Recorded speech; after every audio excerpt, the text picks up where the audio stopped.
आज मैले तराईको विशेष परिकार लिएर आएको छु। यो चाहिँ करेलाबाट बन्छ, एकदमै मिठो बन्छ। कसरी बन्छ भनेर भिडियो पनि छोटो तयार गरेको छु। बारीमा करेला फलेको थियो नि त, मैले चाहिँ 2टा करेला लिएर आएँ। करेलालाई मैले यसरी लाम्चो आकार दिएर काटेँ। एउटालाई चाडा बनाएँ, हेर्नुहोस् त। अब यसरी लाम्चो साइज दिएर काट्छु। धेरै मोटो पनि नबनाउने, धेरै पातलो पनि नबनाउने। एउटालाई मैले यसरी चाडा बनाएँ, हेर्नुहोस् त। 2टा करेलाबाट कति धेरै बन्यो।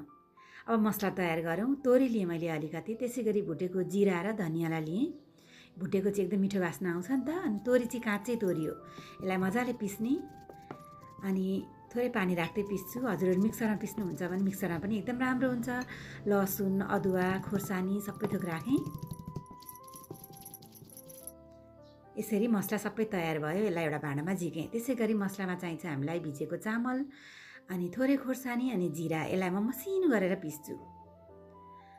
हजुरहरूसँग चामलको पिठो छ भने चामलको पिठो नै प्रयोग गर्दा पनि हुन्छ। अनि स्वादअनुसारको बेसार नुन राख्ने। मसला त अघि राखिसकेको थियो। त्यसै गरी कराईमा तेल तताएँ अनि एउटा करेलाको पिस लिएँ। अनि यो चामलको पिठोमा यसरी चोलेर एक एक गरेर मैले यसमा यसरी राखेँ।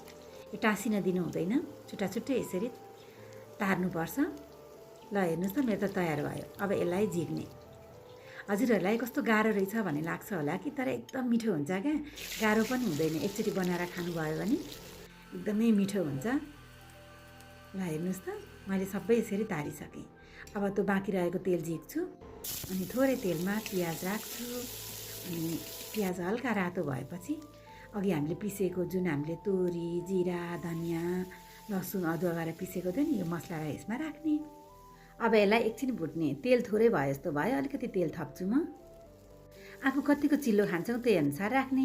त्यसै गरी यसमा टमाटर राखेँ अनि एकछिन पाक्न दिन्छु यसलाई म। यो चाहिँ हाम्रो पूर्वी तराईको एकदमै मिठो रेसिपी हो। अब अघि हामीले तरुवा बनाएर उब्रेको यो थियो नि पिठो चामलको, त्यसमा थोरै पानी राख्ने, सबैतिर घोल्ने। धेरै पनि नराख्ने, थोरै अलिकति राख्ने। यो धेरै राख्यो भने पनि बाक्लो धेरै हुन्छ। अब यसलाई एकछिन पाक्न दिने। हेर्नुहोस् त, मेरो एकछिन पाको। अब यसमा म सङ्लो पानी राखिदिन्छु। कति रस चाहिन्छ हामीलाई त्यही अनुसारको हामी यसमा पानी राखिदिन्छौँ। अब यो उम्लिन्छ।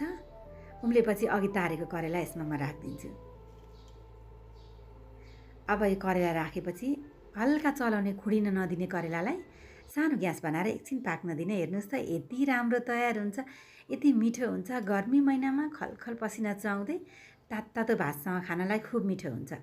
हजुरहरूले यसरी बनाएर खानुभयो